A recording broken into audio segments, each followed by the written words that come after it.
ನಮಸ್ಕಾರ ವೀಕ್ಷಕರೇ, ಎಲ್ಲರಿಗೂ ವೈಶ್ಯೂಸ್ ಕಿಚನ್ಗೆ ಸ್ವಾಗತ. ಬರ್ರಿ, ಇವತ್ತು ನಾವು ಭಾಳ ಸಿಂಪಲ್ ಆಗಿ ಟೇಸ್ಟಿಯಾಗಿ ಶಾವ್ಗೆ ಪಾಯಸನ ಹೆಂಗೆ ಮಾಡೋದಂತ ನೋಡ್ಕೊಂಡು ಬರೋಣಂತ. ಅದಕ್ಕಿಂತ ಮೊದಲು ಯಾರೆಲ್ಲ ಸಬ್ಸ್ಕ್ರೈಬ್ ಮಾಡ್ಕೊಂಡಿಲ್ಲ ಸಬ್ಸ್ಕ್ರೈಬ್ ಮಾಡ್ರಿ, ಹಂಗೆ ಒಂದು ಲೈಕ್ನೂ ಮಾಡ್ರಿ, ವಿಡಿಯೋನ ಸ್ಕಿಪ್ ಮಾಡಲ್ದಾರ ಪೂರ್ತಿ ನೋಡ್ರಿ. ಈಗ ನೋಡ್ರಿ, ನಾನು ಮೊದಲು 1 ಕಪ್ ಅಷ್ಟು ಇಲ್ಲಿ ಶಾವ್ಗಿನ ತೊಗೊಂಡೇನಿ. ನಿಮಗೆ ಎಷ್ಟು ಬೇಕು ಕ್ವಾಂಟಿಟಿ ಒಳಗೆ ನೀವು ಜಾಸ್ತಿ ಕಮ್ಮಿನೂ ತೊಗೋಬೋದು ಶಾವ್ಗಿನ. ಈಗ ಸ್ವಲ್ಪ ಇವನ್ನ ನಾವು ಕಲರ್ ಚೇಂಜ್ ಆಗುತ್ತಾನ ಹುರ್ಕೊಂಡು ತೊಗೊಂಡ್ರಿ. ಮತ್ತು ನೀವು ಇಲ್ಲಿ ಯಾವುದು ಬೇಕಾದರೂ ಶಾವ್ಗಿನ ಯೂಸ್ ಮಾಡ್ಬೋದು. ಗೋಧಿದು, ಆಮ್ಯಾಗ ಮೈದಾ ಹಿಟ್ಟಿಂದು, ರವದ್ದು, ಆಮ್ಯಾಗ ಅಂಗಡಿಯಿಂದನೂ ತಂದಿರ್ಬೋದು. ಯಾವ ಬೇಕಾದರೂ ಶಾವ್ಗಿನ ನೀವಿಲ್ಲಿ ಯೂಸ್ ಮಾಡ್ಬೋದು. ಈಗ ಹಳದಿ ಕಲರ್ ಏನು ಕಾಣಿಸಕತೈತಿ ನೋಡ್ರಿ, ಶಾವ್ಗಿದ ಕಲರ್ ಚೇಂಜ್ ಆಕೊಂತ ಬರ್ತೈತಿ. ಅಲ್ಲಿ ತನಕ ನಾವು ಇವನ್ನ ಹುರ್ಕೊಂಡು ತೊಗೋಬೇಕಾಗ್ತೈತ್ರಿ. ಈಗ ಇವ ಬೆಳ್ಳಗಾಗೋ ತನಕ ನಾವು ಹುರ್ಕೋಬೇಕು, ಅವಾಗ ಅವು ಕಂಪ್ಲೀಟಾಗಿ ಹುರಿದಿರ್ತಾವು. ಈಗ ನಾನಿಲ್ಲಿ ಹುರಿಬೇಕಾದ್ರೆ ತುಪ್ಪ ಏನು ಯೂಸ್ ಮಾಡಿಲ್ಲ. ನಿಮಗೆ ಇಷ್ಟ ಇದ್ರೆ ನೀವು ತುಪ್ಪ ಹಾಕಿನೂ ಈ ಶಾವ್ಗಿನ ಹುರ್ಕೊಂಡು ತೊಗೋಬೋದ್ರಿ. ಈಗ ಕಲರ್ ಚೇಂಜ್ ಆಕೊಂತ ಬರಾಕ್ತೈತಿ, ನೀವು ನೋಡ್ಬೋದು.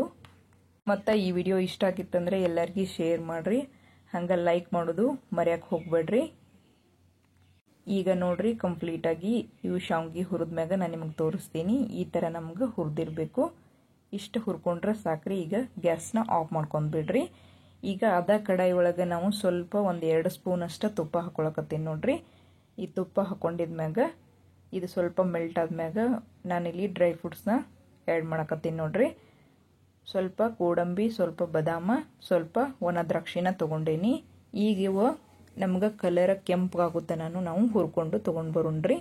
ಯಾವ ಥರ ಅಂದರೆ ನಾನು ನಿಮಗೆ ತೋರಿಸ್ತೀನಿ. ಇಲ್ಲಿ ಇಷ್ಟು ನಮಗೆ ಗೋಡಂಬಿದು ಬಣ್ಣ ಗೋಲ್ಡ್ ಕಲರ್ ಬರುತ್ತಾನ ನಾವು ಹುರ್ಕೊಂಡ್ರೆ ಸಾಕು. ಈಗ ಅದ ಕಡಾಯಿ ಒಳಗೆ ನಾವು ಹುರ್ಕೊಂಡಿರುವಂಥ ಶಾವ್ಗಿನೂ ಹಾಕಿ ನಾನಿಲ್ಲಿ ಒಂದು ಅರ್ಧ ಲೀಟ್ರಷ್ಟೇ ಇದಕ್ಕೆ ನೀರು ಹಾಕಾಕತ್ತೀನಿ ರೀ. ನೀರು ಹಾಕಿದ್ಮ್ಯಾಗ ಒಂದು 10-15 ನಿಮಿಷ ನಾವು ಇವನ್ನ ಚೆಂದಾಗಿ ಕುದಿಸ್ಕೊಂಡು ತೊಗೊಂಡ್ರಿ.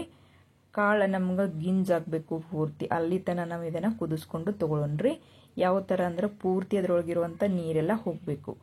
ಈಗ ನಾವು ಇದಕ್ಕೆ ಒಂದು ಅರ್ಧ ಲೀಟ್ರಷ್ಟು ಹಾಲು ಹಾಕೊಳಕತ್ತೀನಿ ರೀ. ನಿಮಗೆ ಕಡಿಮೆ ಬೇಕಂದ್ರೂ ಕಡಿಮೆನ ಹಾಕೋಬೋದು.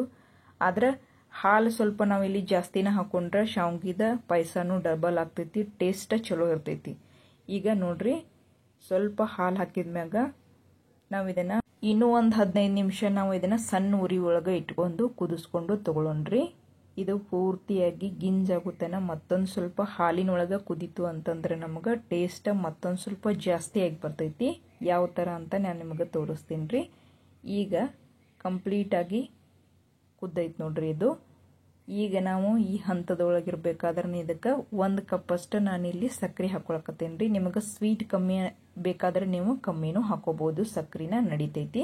ಈಗ 1 ಕಪ್ ಅಷ್ಟು ಸಕ್ಕರೆನ ಹಾಕೊಂಡ್ಮ್ಯಾಗ ಇದಕ್ಕೆ ನಾನಿಲ್ಲಿ ಮೊದಲ ಹುರ್ಕೊಂಡಿರುವಂಥ ಡ್ರೈ ಫ್ರೂಟ್ಸ್ನ ಹಾಕೊಳಕತ್ತೀನಿ ನೋಡ್ರಿ. ನಾವು ಏನು ಮೊದಲು ತುಪ್ಪದಾಗ ಹುರ್ಕೊಂಡು ತೊಗೊಂಡಿದ್ದೀವಿ ನೋಡ್ರಿ, ಅವು ಡ್ರೈ ಫ್ರೂಟ್ಸ್ನ ಹಾಕೊಂಡ್ಬಿಟ್ಟು ಮ್ಯಾಗ 1 ಟೀ ಸ್ಪೂನ್ ಅಷ್ಟು ಏಲಕ್ಕಿ ಪೌಡರ್ನ ಹಾಕಾಕತ್ತೀನಿ ರೀ ಇಲ್ಲಿ. ಇದೆಲ್ಲ ಹಾಕೊಂಡ್ಮ್ಯಾಗ ಮತ್ತೊಂದು 15 ನಿಮಿಷ ನಾವು ಹಾಲು ಹಾಕಿದ್ಮ್ಯಾಗ ಕುದಿಸ್ಕೊಂಡು ತೊಗೊಂಡಿವಿ ಅಂದ್ರೆ ಪರ್ಫೆಕ್ಟ್ ಆದಂಥ ಭಾಳ ರುಚಿಯಾದಂಥ ಎಷ್ಟು ಹೊತ್ತಿಟ್ರೂ ಗಟ್ಟಿ ಆಗಲ್ದಂಥ ಪಾಯಸ ನಮಗೆ ರೆಡಿ ಆಗ್ತೈತೆ ನೋಡ್ರಿ. ನಿಮಗೂ ಇಷ್ಟ ಆದರೆ ಒಂದ್ಸಲ ಟ್ರೈ ಮಾಡಿರಿ.